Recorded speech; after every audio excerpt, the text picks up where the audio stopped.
Muito bom. Nossa aula de hoje, paz de espírito na vida turbulenta que nós temos em elevação da Neshama de Dvora Bat Avraham.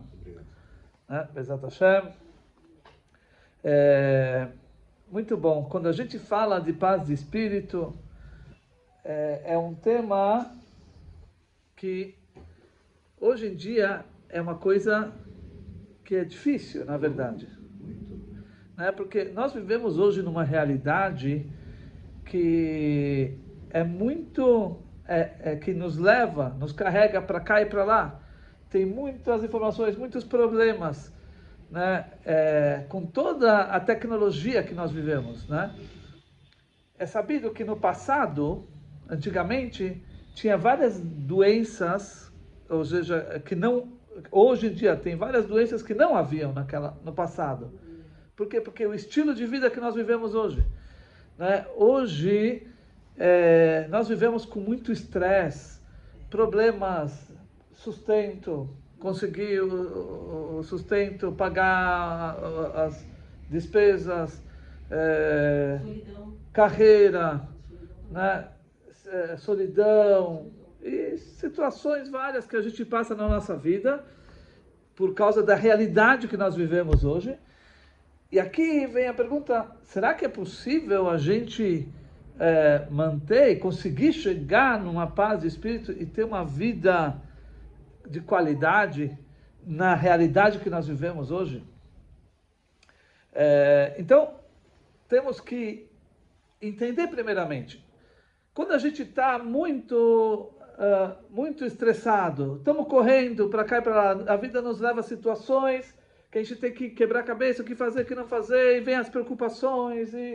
Então, qual que é a solução para a gente resolver essa situação? Será que se a gente pegar um dia de férias ou alguns dias de férias, isso sim vai resolver? Você pega alguns dias de férias, tantas tribulações, tantas coisas correndo, e aí vamos separar uns dias e se separar da correria, do dia a dia e descansar, Primeira coisa, quem te garante que esses dias vai ser realmente sem preocupações? Porque muitas vezes nas férias você também tem várias preocupações, que você tem que lidar. Uma vez alguém falou que o cara nas férias no hotel se assemelha ao Tisha B'Av, ao 9 de Av. O que é o 9 de Av? O 9 de Av é o dia mais triste do calendário judaico. É luto. A destruição dos templos. A gente não pode usar sapatos de couro e tudo isso, jejum. Então, aí a pessoa questionou, como assim? Um cara de férias no hotel é igual ao 9 de Av? Ele falou, sim. Por quê? Porque em ambos casos, a pessoa está andando de chinelo o dia inteiro e está perguntando quando já vai vir a comida. Quer dizer que, mesmo nas situações assim de que você está tentando buscar uma tranquilidade, umas férias, coisas, não é necessariamente que você vai estar tão tranquilo. E aqui temos que talvez dividir. Existe o estresse e o cansaço do corpo, tá? Que obviamente para isso você precisa tirar umas férias. É importante você separar alguns dias, para tranquilizar, para recarregar as baterias, tá? Mas o que acontece? Isso não garante que vai resolver seu problema, porque quando você voltar para o dia a dia, para os problemas e as situações dos dias a dia, você vai voltar a ter todos os problemas que você tinha antes. Então, não quer dizer... O que quer dizer, então, paz de espírito é só para um período, só quando você está em férias, só em alguns momentos da vida? Ou será que a gente pode realmente desenvolver isso no decorrer de toda a nossa vida, em qualquer situação que a gente esteja? Então, para isso, temos que saber separar.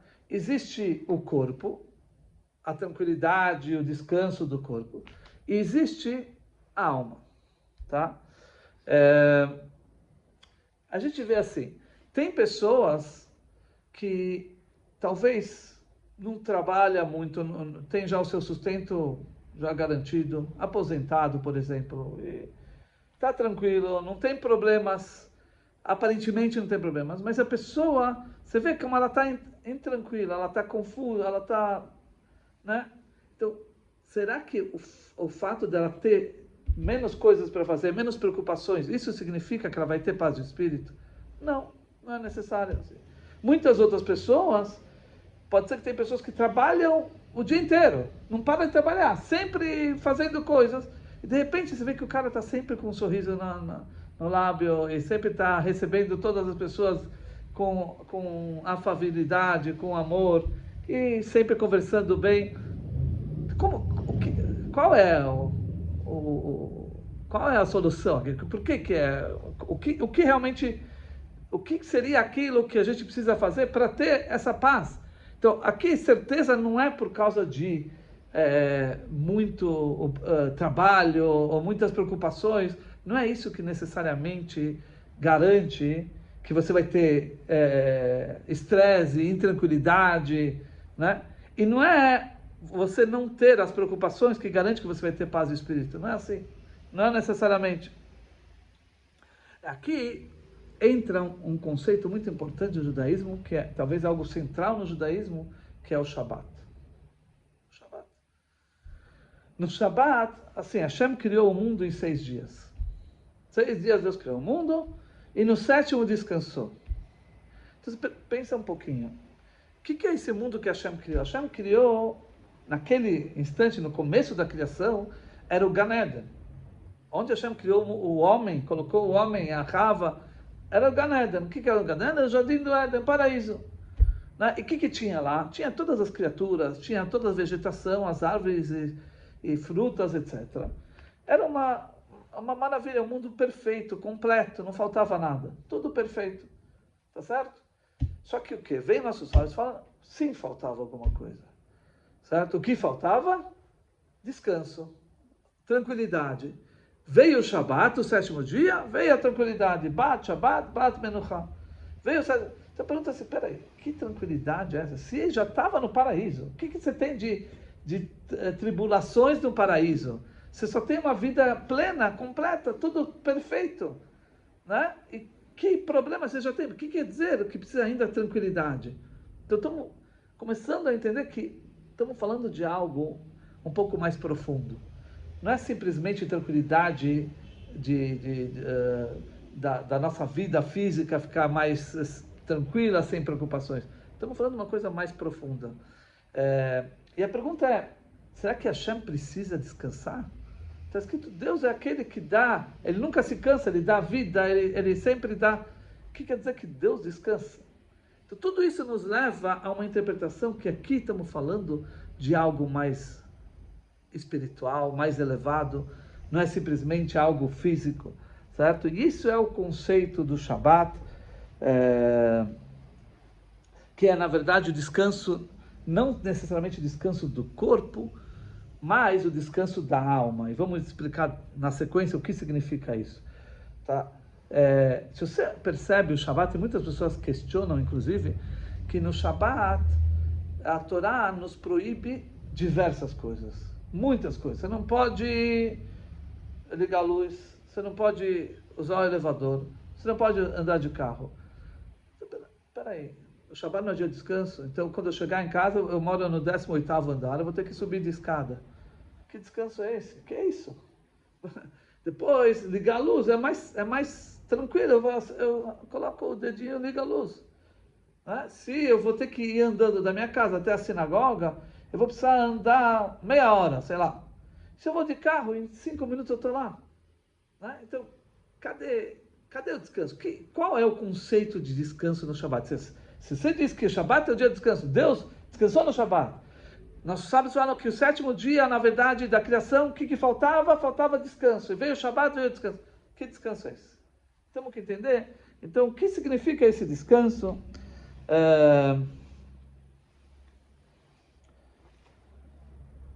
Muito bem. Para a gente entender essa paz de alma, a gente se atém numa passagem muito interessante na nossa Parashá. Justo Divina Providência, na nossa Parashá, Parashat Be'alotcha, ela fala das viagens que o povo de Israel fazia no deserto. Como vocês sabem, que o povo de Israel saiu do Egito, receberam a Torá. Já estamos depois dessa fase, quer dizer, depois que passaram o Mar Vermelho em seco, guerrearam contra Amalek, que apareceu na frente deles, receberam a Torá, foram no Monte Sinai, tá? Agora estamos, na verdade, no estágio de sair do Monte Sinai. Eles ficaram, na verdade, lá por um ano, fizeram o Pesach. Foi a única vez que eles fizeram o Pesach no deserto, ou seja, eles fizeram o Pesach quando saíram do Egito, e logo no primeiro ano seguinte, fizeram o Pesach também. E aí teve aquela história que a gente já teve a aula do Pesach Sheni, que pessoas não podiam fazer a oferenda de Pesach, porque estavam impuros, e foram reclamar. Que a gente faz? Aí foi dado a segunda chance para fazerem nos meses seguintes. Foi nesse ano, foi nessa ocasião que estamos falando, a nossa paraxá está falando nesse ponto. Então o que acontece? Nós estamos para chegar em Israel, estamos, na verdade, teoricamente para chegar em Israel, e nesse meio tempo, nesse deserto, o povo de Israel, ele teve que andar e fazer algumas jornadas. Isso é chamado Massaot, viagens, tá? E aqui nossa paraxá fala que conforme o dito de Hashem, Al-Pi Hashem, isso, eles viajavam, Al-Pi Hashem Echanu, e conforme o dito de Deus, eles acampavam. Tá certo? Então, a ordem de Deus, quando tinha a ordem de Deus, eles levantavam, marchavam, e na verdade o que faziam? Já tinha o tabernáculo, já tinha o Mishkan, eles tinham que desmontar o Mishkan, né? Se faziam um turno, todos os levitas se desmontavam o Mishkan, e quando era para viajar, e aí seguiam viagem até a próxima jornada, até a próxima estação. Quando chegavam na próxima estação, por ordem de Deus, aí eles acampavam e montavam, construíam novamente o Mishkan. O Mishkan é um templo portátil que era montável e desmontável. Então eles desmontavam para viajar, e quando chegavam no local, eles construíam novamente. Tá. Agora, o que acontece? O que é considerado trabalho no Shabat? Para a gente entender todo esse conceito um pouco mais profundo, o que é o descanso no Shabat, paz de espírito, etc. Vamos começar do começo. O que é proibido no Shabat? Então, onde a Torá fala explicitamente, de maneira clara, que não se pode trabalhar no Shabat, certo? Você não pode fazer trabalho no Shabat, melachá. Tá, e aí, o que seria melachá? O que é considerado melachá? Então, nossos sábios falam que, já que na Torá a proibição do Shabat está logo na sequência da construção do Mishkan, do tabernáculo, então nossos sábios aprendem o que é proibido no Shabat, tudo aquilo que era feito no tabernáculo. Tudo que era feito no tabernáculo, isso é justamente o que é proibido no Shabat. Tá? Por exemplo, uma das proibições do Shabat, você não pode separar uma comida, o que você não quer do que você quer. Você tem um prato de comida e você tem umas cascas, umas impurezas, sabe? Então você não pode tirar o que você não quer, ou seja, as cascas, tudo para ficar com a comida. Isso é chamado borer. O que tinha isso no tabernáculo? Quando eles iam fazer o incenso, uma das coisas que eram ofertadas no templo era o incenso. Os incensos eram 11 especiarias. Então, quando eles estavam fazendo o incenso, então eles separavam todas aquelas especiarias e tinham impurezas. Então, eles tinham que separar as impurezas para manter o incenso puro, para poder ofertar para Deus. Então, aqui você vê que o incenso, separar o que você não quer, isso é um dos trabalhos que faziam. Por exemplo, você não pode cozinhar em Shabat. O que tem a ver no templo? No templo eles faziam os pães. Os pães da proposição que ficavam lá na mesa, sobre a mesa do Kodesh, eram assados no templo. Então isso é um dos trabalhos que é proibido fazer no Shabat. E assim por diante. Várias coisas que faziam no templo, são 39 trabalhos. Se falam que isso é o que a gente sabe que é proibido no Shabat. Muito bem. Então uma delas é desmontar, ou destruir e construir. Tá certo? Destruir e construir.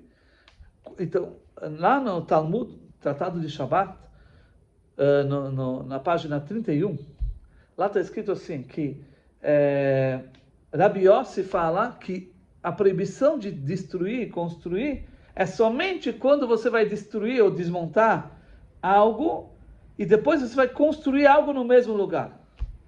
Ou seja, você tem uma construção, você vai destruir aquilo no Shabat para construir naquele mesmo lugar, fazer uma construção. Aí é proibido, o destruir é proibido. Mas se você vai destruir para depois fazer em outro lugar, isso não entra na proibição do Shabat. Obviamente, isso não entra como proibição da Torá. Os sábios também proíbem, mas quando você destrói algo que depois esse lugar você não vai construir nele mesmo, você vai construir em outro lugar, isso não é considerado destruir, certo? Isso o Rabi Yossi fala na Gemara.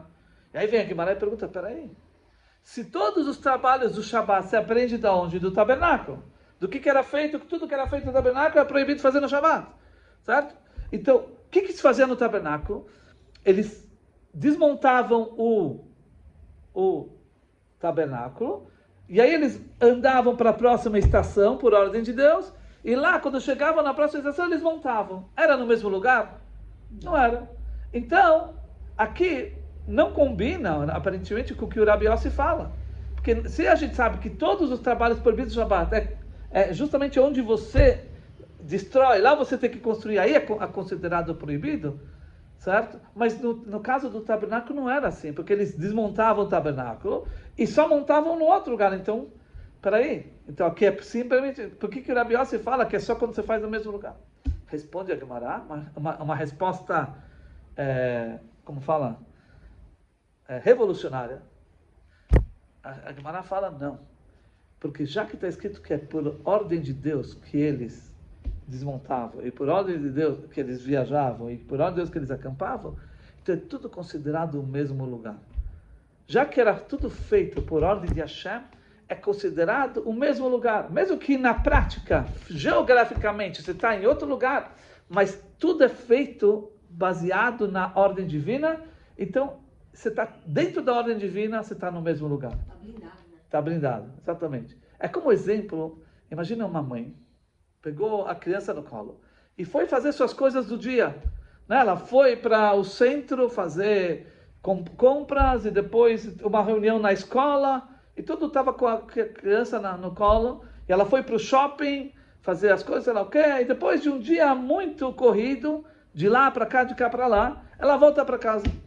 Aí o marido falou, olha, o que aconteceu? Onde você estava? Você não sabe, eu fui para o centro, eu fui para a escola, eu fui para o shopping, eu fui para...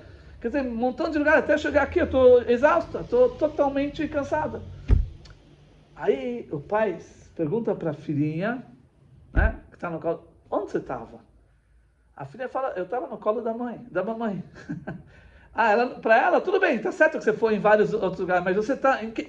A criança, o que ela vê? Ela quer o colo da mãe, ela está no colo da mãe, em todas as situações que ela estava. Você entendeu?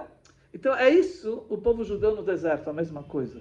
Certo? Quando Hashem ordenou a desmontar e a montar onde você estava, já que tudo estava por ordem de Hashem, é que a gente estava dentro do mandamento de Hashem.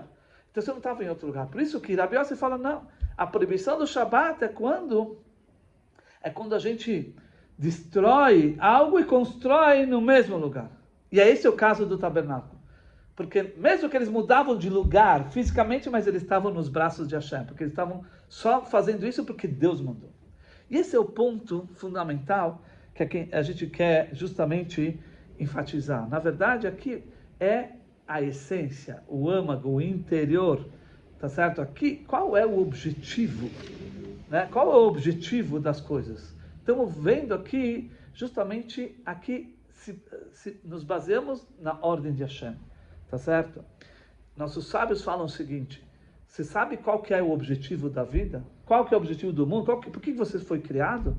Nossos sábios dizem que Adam Nivrá, o homem foi criado para o quê? Leshamesh et kono, para servir o seu Criador. Para isso que o homem foi criado. Esse é o ponto central e primordial e o objetivo e a finalidade de cada pessoa. Saiba por que você nasceu? Para servir Deus. Peraí, mas se na minha vida, eu tenho tantas coisas que fazer, eu tenho que buscar sustento, eu tenho que resolver os problemas da minha família, eu tenho que resolver os problemas da comunidade, sei lá, tudo bem, não é contraditório. Tudo isso que você está fazendo está dentro de servir a Hashem. Servir a Hashem combina com tudo que você faz, não é contraditório. Então você pode estar correndo para resolver os seus problemas lá, e os pepinos ali, e os abacaxis aí. Não importa. Todos esses momentos, o que você está fazendo? Quando a pessoa tem consciência, isso que é o ponto. Quando a pessoa tem consciência, ela deve sempre lembrar que o que é, na verdade, o princípio da minha vida é servir Deus. Essa é a minha finalidade. Quando você tem claro isso, tá? Aí, não importa o que você for fazer na vida, você vai estar com tranquilidade. Certo? O que leva à falta de tranquilidade? A pessoa sempre está indeciso, confuso. O que eu vou fazer? O que eu não vou fazer? O que é isso? Será que esse é o objetivo da minha vida? Será que isso não? E a pessoa fica com a cabeça assim. Então ela pode fazer um montão de coisas na vida, certo? Mas ela está sempre intranquila. Ela está sempre preocupada, né? O que leva à preocupação? Isso, vazio. Exato.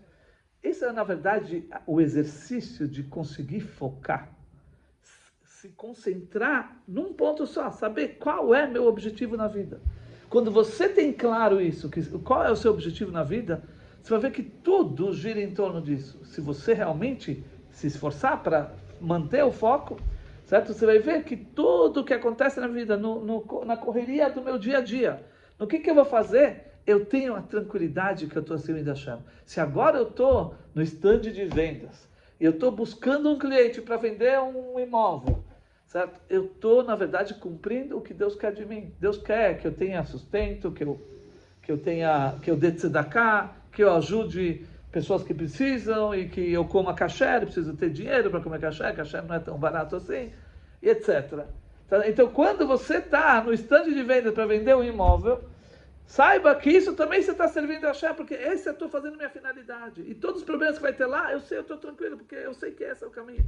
E se eu estou agora com minha família, em horas de lazer, você está fazendo, você tem que ter bem claro esse objetivo na vida. Qual que é? Qual que é o objetivo?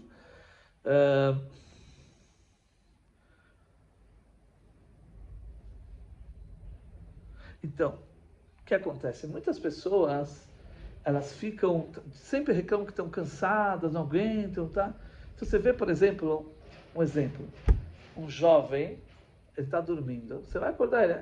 Não é uma tarefa tão fácil você acordar um jovem e falar para ele levantar, né? Pô, aí você vai lá, levanta, está na hora, tem que sair, tem que fazer as coisas. Aí ele falou, não, mas eu estou cansado. Aí você fala para ele, não, mas você já dormiu mais 12 horas. Como cansado? Não, eu estou cansado, você não sabe, eu estou cansado. Sabe? Na verdade, não é o problema de cansaço aqui. Qual é o problema? O problema é que a pessoa não vê um objetivo na vida. Se por exemplo, ela sabe que ela tem um encontro muito importante e decisivo na vida dela, ela acorda antes do despertador e já está de pé com todo o ânimo para fazer o que ela precisa fazer. Ela não vai pensar e levar em conta se eu dormir suficiente ou se eu não dormir suficiente. Óbvio que a pessoa tem que cuidar para dormir suficiente, mas se ela tem um voo, ela tem que viajar, tem que estar no aeroporto, ela não vai pensar. Então qual é o problema? Na verdade, o problema é que a pessoa falta esse objetivo. Falta objetivo, quer dizer, ela está naquela. Se ela não tem objetivo, então tá bom, ela vai ficar. Não tem ânimo, não tem. Quer dizer, estamos vendo aqui que o fundamental é a pessoa ter um destino, uma finalidade na vida, um objetivo na vida, certo? Quando a gente tem claro isso, as coisas se acertam, você fica com tranquilidade. E mesmo que você vai precisar trabalhar duro, fisicamente você vai ter que realmente lidar com problemas e tudo isso, mas você vai estar sempre sereno, você vai estar sempre tranquilo, você vai estar de bom humor, certo? Porque a pessoa realmente ela consegue se sobrepor e saber sempre focar no objetivo dela, tá certo?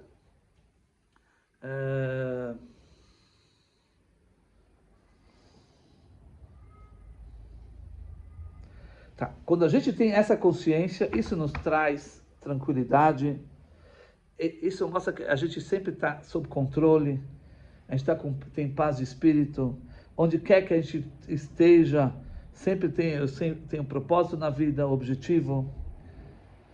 E o que muitas vezes pessoas fazem, que a gente não deve fazer, é sempre muitas vezes as pessoas perguntam, mas por quê? Por que isso? Por que aquilo? A gente não pergunta por quê, a gente pergunta para quê. Isso é a pergunta judaica. Porque na vida, as circunstâncias levam a gente a diversas situações. Então, muitas pessoas perguntam, mas por que acontece isso comigo? Por que eu tenho que passar por isso? Por quê? Não. A sua pergunta é para quê? Porque seria como que você está colocando Deus no julgamento. Vamos sentar, vamos julgar. Por que você fez isso comigo? Não. Se você sabe que você está aqui com um objetivo, o meu objetivo é servir a Hashem, então eu vou perguntar para quê? O que eu tenho que fazer? Se eu vou estar atento, como aquele que fala, eu estou presente, você faz as chamadas, você fala, não, presente, eu estou aqui, certo? O que for necessário, eu estou aqui para fazer, certo? Então, quando vem uma situação na vida, a gente não deve questionar e falar, mas por que isso? Por que acontece justo comigo isso? E essa situação na vida é difícil e não. Você deve perguntar para quê? O que eu tenho que fazer? Como eu posso ser útil? Como eu posso ser útil nessa situação? E aí você vai para frente, você vai ver que você vai conseguir manter, apesar não sei se a palavra turbilhão é correta, mas apesar da turbulência que a gente passa, de todas as ocorrências que a gente passa na nossa vida, você vai conseguir manter essa paz de espírito, você vai conseguir focar naquele objetivo e sempre lembrar que você está dentro de um objetivo, tá certo? Lama yomru agoyim. Os Hassidim falam assim, está escrito nos Salmos, Lama yomru agoyim, por que os goyim falam? Então, o porquê quem fala? Os goyim. Um Yehudi não fala porquê, um Yehudi fala o quê? Qual que é o que eu tenho que fazer? O que Deus está pedindo de você? Então eu quero saber o que Deus quer de mim agora. Ou seja, eu acordo de manhã e falo Modeani, e agora eu estou pronto, não sei o que vai acontecer no dia, mas eu estou pronto, Hashem, para fazer o que você quer. Se agora eu vou precisar passar naquele lugar ou no outro lugar, eu estou pronto para fazer o que você quer. Certo? Uma vez veio um cara para a gente ilustrar um pouco melhor. Uma vez veio uma pessoa para o Rebbe, entrou na audiência, aí ele começou a falar para o Rebbe, eu não sei o que eu faço, minha vida está uma loucura, eu não aguento mais, e tenho estresse, intranquilidade, e as coisas vão para cá e para lá, e eu não consigo, não estou conseguindo lidar, com essa situação, está muito difícil para mim, muito pesado, o que eu faço? O Rebbe tem algum conselho para mim? O Rebbe deu um pequeno sorriso, tirou um papel, deu uma caneta e falou, você pode fazer uma circunferência? Ele entendeu, tá bom, pegou, fez uma circunferência. Aí o Rebbe falou, mas essa circunferência está perfeita? Está, como fala? Alinhada? O círculo está perfeito? Ele falou, não dá para fazer perfeito, então tenta de novo. Aí ele tentou, e cada vez não saía perfeito, certo? E aí o Rebbe falou, ok, ele tirou um compasso. Sabe o que é um compasso? Aqui tem uma agulha. Agulha e o lápis, grafite. Aí ele fixou a agulha e fez um círculo perfeito. Ele falou, o que a gente aprende disso? Qual a lição que isso nos ensina? Que quando você está centralizado, você coloca a sua agulha aqui, você está centralizado, então tudo que vai acontecer na sua vida vai estar tudo certo, vai estar perfeito, não vai ter problema. Quando você não está centralizado, você não tem, ou seja, o foco, então o que acontece? Tudo vai estar imperfeito. As coisas, você vai pensar aqui, por que essa situação não é certo, não é justo, você vai começar a reclamar, etc. Agora, quando você sabe centralizar, você finca a agulha, certo? Num ponto, quer dizer, você centraliza, aí você vai ver que, na verdade, tudo é perfeito. Tudo que acontece na vida é perfeito. Você não vai reclamar. Ao contrário, você vai saber aproveitar tudo. Você vai saber que tudo, na verdade, é uma oportunidade que a Hashem está te dando. Não veja os problemas como um problema, mas como uma oportunidade que você está tendo. Tá? Então, quando você consegue centralizar naquele objetivo, você consegue realmente encarar a situação como uma oportunidade e você consegue aproveitar aquela situação e fazer as coisas certas. E agora a gente vai entender exatamente o que é o Shabat. E na verdade, outro ponto interessante, quando a gente fala o Shema, né, a gente cobre os olhos. No primeiro versículo, cobre os olhos. Por que cobre os olhos? Então, se você vê, na verdade, depois fala o Kshartam Leotaradech vai atar na sua mão, Vedibar Tabam vai estudar a Torá, Veachalta Vesavata, você vai comer, se satisfazer, certo? E depois todos os seus campos, você vai fazer os trabalhos, ou seja, o Shema descreve todas as coisas que você tem que fazer no seu dia a dia, certo?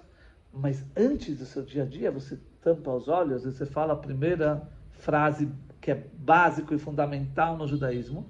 É como que você nesse momento está se separando do mundo. Eu estou acima de tudo isso e eu estou declarando: Deus é um, Hashem é meu Deus, Hashem é um, ou seja, eu estou sabendo qual é o objetivo. E para eu conseguir chegar nesse objetivo, eu tenho que me separar do mundo. Muitas vezes o mundo me atrapalha e me dificulta eu encontrar esse objetivo.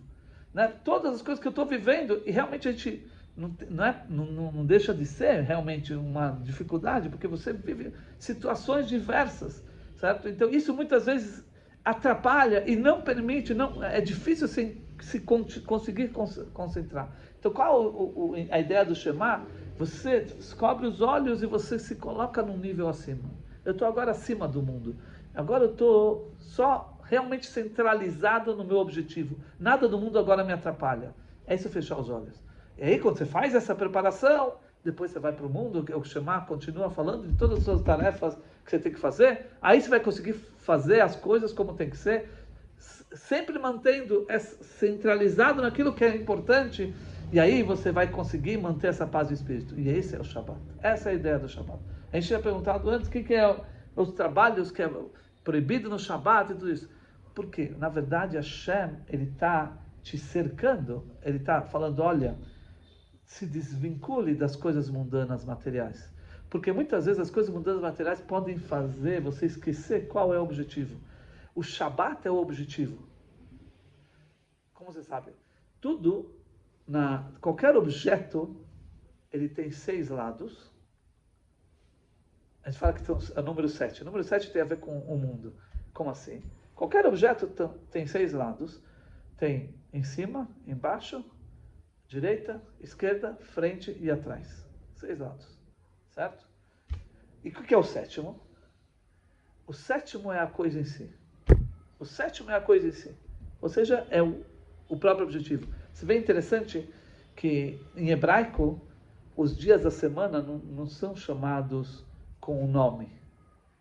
É chamado justamente Yom Rishon, primeiro dia, Yom Sheni, segundo dia, Yom Shlishi. No Brasil é quase assim, mas o domingo já é um nome. Mas você vai em qualquer outra língua, certo? Os dias da semana eles têm um nome. Sunday, Monday, o dia do sol, o dia da lua. Em francês, como fala em francês? Segunda, terça. Lundi, mardi. Lundi, mardi, tudo tem um nome, né? Em hebraico não. Em hebraico é Yom Rishon, Yom Sheni, Yom Shlishi. O único que tem nome é o Shabat. Estranho. Por quê?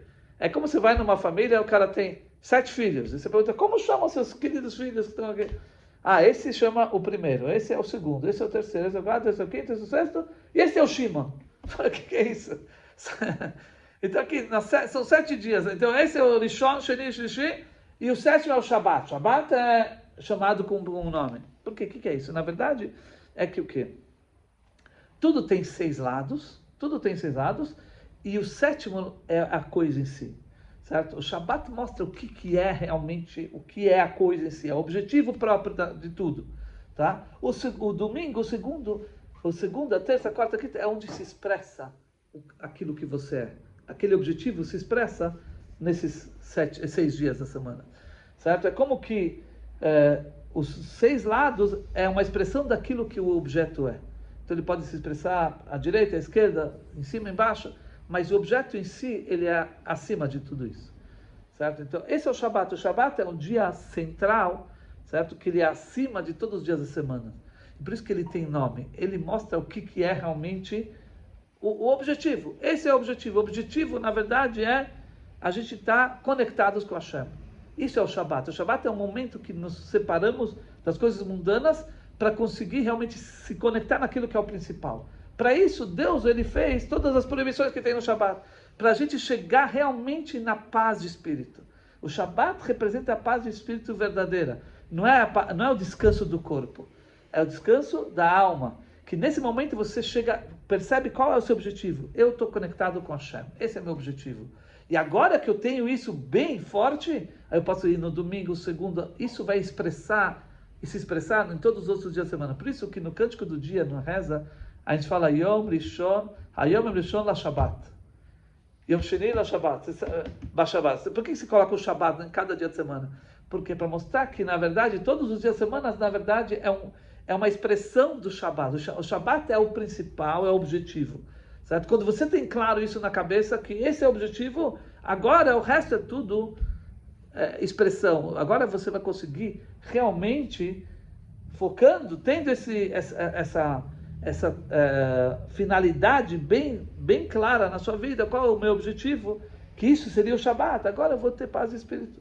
Eu posso passar por tudo que eu for passar e tudo vai ser perfeito, não vou me desgastar, não vou ter estresse e tudo isso.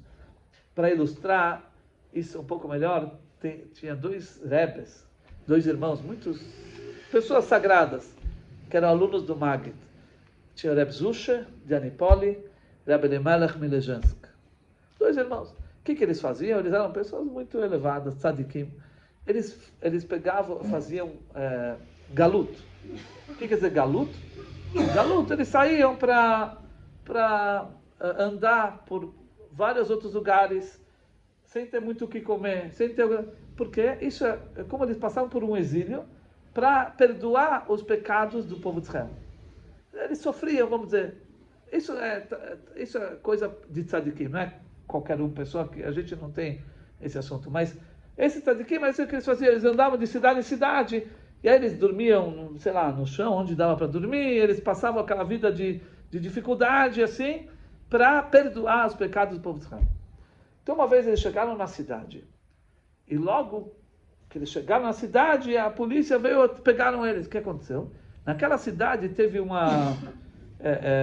tinha a joalheria lá, e alguém entrou na joalheria, roubou, e não estavam achando o ladrão. Quando viram os policiais, esses dois judeus, viram judeus, e nunca viram eles na cidade, falaram, esses devem ser os ladrões, sei lá. Pegaram eles e colocaram na prisão.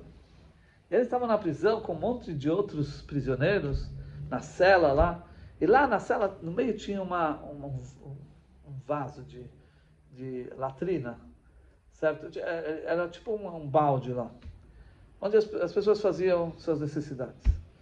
E aí o Rebbe Elimelech começou a chorar. Zusha, olha para ele, por que você está chorando? A gente está... Isso não é nada. O que a gente passa? A gente está aqui justamente para todos os tipos de sofrimentos que a gente tem. Isso é para... A gente está fazendo isso de propósito, para perdoar o povo de Israel. E esse sofrimento, o que é tão grave? O que você está chorando? Ele falou, não, você não entendeu. Na verdade, o que acontece? Tem esse balde de excrementos aqui. Certo? Então, o que acontece? Nesse momento, eu não posso estudar a Torá. Você não pode, pela lei judaica, você não pode estudar a Torá. Você não pode rezar, não pode colocar tefilim, não pode falar o Shema. Então, agora, eu me sinto sempre, eu estou conectado com Deus. Em qualquer situação, pode ser onde quer, eu estou dormindo no chão, eu estou sempre com a Hashem. Mas agora, eu não posso estudar a Torá. Então, isso que está me preocupando. Agora eu não consigo. Aí o Rebbe olha para ele e fala, peraí, mas de onde você sabe que não pode estudar a Torá? Falei, mas isso é Halachá. Quem escreveu a Halachá? O Rebbe Zusha falou. O Rebbe falou, não, mas isso é a vontade divina. Então o Rebbe Zusha estava esperando ele falar essas palavras. Ele falou para ele assim, você não pode estudar a Torá, você não pode... Mas nessa situação, o que sim você pode é fazer o que Deus quer. A vontade divina é que quando você está nessa situação, você não pode estudar a Torá. Então, você agora está cumprindo a vontade de Deus. Isso ninguém tira de você. Mesmo nessa situação, não importa a situação que você está cumprindo a vontade de Deus. Você não está estudando, concorda? Você não está estudando, você não está rezando, você não está colocando os filhinhos, você está cumprindo a vontade de Deus. Se acendeu, falou, é verdade. Ele falou, olha, eu acho que a gente tem que dançar. Imagina, de alegria, que você está cumprindo a vontade de Hashem, mesmo aqui, ou seja, mesmo quando tem... O que dá para aprender isso? Mesmo quando você tem uma situação dessa, tem um balde de excremento aqui, e que você não pode fazer nada disso tudo, você está cumprindo a vontade de Hashem. Então vamos começar a dançar. Eles começaram a dançar. No meio dos goiam lá, na prisão, na cela. Aí o Rebbe falou, não, mas a gente tem que dançar em volta do balde. Porque ele é o motivo da nossa alegria. Porque mostra que em qualquer situação a gente pode cumprir, mesmo nessa situação a gente pode cumprir a vontade de Hashem. E começaram a dançar em volta do balde. E aí os goiam estavam lá vendo, falou, eles não tinham o que fazer mesmo, falou, vamos lá dançar também. Começaram a dançar também com aí começou a ter um barulho, música, dança. Aí o guarda estranhou, falou, normalmente as pessoas choram na sala, o que está acontecendo aqui? Estão dançando, cantando? Ele foi abrir a sala, o que está acontecendo aqui? Aí os goiás falaram, não, a gente está dançando porque eles estão dançando, a gente está dançando com eles. Aí ele perguntou para o Reb Zusha e o Reb Melech, eles estavam já numa êxtase, numa profunda meditação, e aí ele perguntou, o que está acontecendo aqui? Por que vocês estão tão alegres? Aí eles só acenaram com um dedo aqui, mostraram para o balde. Esse é o motivo da nossa alegria, que mesmo quando a gente tem isso, a gente está, como fala? Mesmo quando a gente tem isso, a gente está servindo à vontade de Deus. Ele não falou, mas ele apontou para o balde. É isso que vocês estão dançando? É isso que vocês estão alegres? Ele falou, vou tirar isso daqui. Pegou e tirou. Aí o Zusha falou, olha, agora você pode estudar, você pode rezar. E essa história que mostra que qualquer situação depende como você é o seu foco. Não importa em que situação você está, certo? Você não pode perder como falar, a confiança em Hashem. Em qualquer situação que você está, se você tem o foco, você vai conseguir lidar com essa situação e você vai passar com tranquilidade, certo? Isso que Reb Zusha e Reb Elimelech nos ensinam nessa história, e na verdade o resumo dessa aula é que a paz de espírito representa você saber qual é o seu objetivo. Eu tenho um objetivo, o meu objetivo é servir a Hashem. Nós não sabemos que estamos aqui para servir a Hashem. Quando você tem claro o que é o seu objetivo, é como lá no deserto, que eles tinham que desmontar o tabernáculo aqui e montar ali, mas você está dentro de Hashem, você está dentro da ordem de Deus. Então você está no mesmo lugar. Você não tem mudança aqui. Então, quando você tem objetivo e você está sempre nesse objetivo, nesse foco, então não importa o que você for passar na vida, você vai conseguir manter essa paz de espírito. Quer dizer, isso nos ensina que em qualquer situação da vida a gente pode manter isso. E que a gente realmente consiga colocar isso em prática. Não é fácil, mas é assim. A coisa realmente é assim. Se a gente realmente conseguir se esforçar e chegar nessa convicção, você vai ver que realmente as coisas ficam, você vai ter tranquilidade em tudo que você faz. Então que a gente possa chegar na maior de todas as tranquilidades e paz total no mundo inteiro, que é Mashiach agora, que Mashiach se revele agora, e tenhamos a verdadeira e completa redenção. Muito bom. Tem pergunta?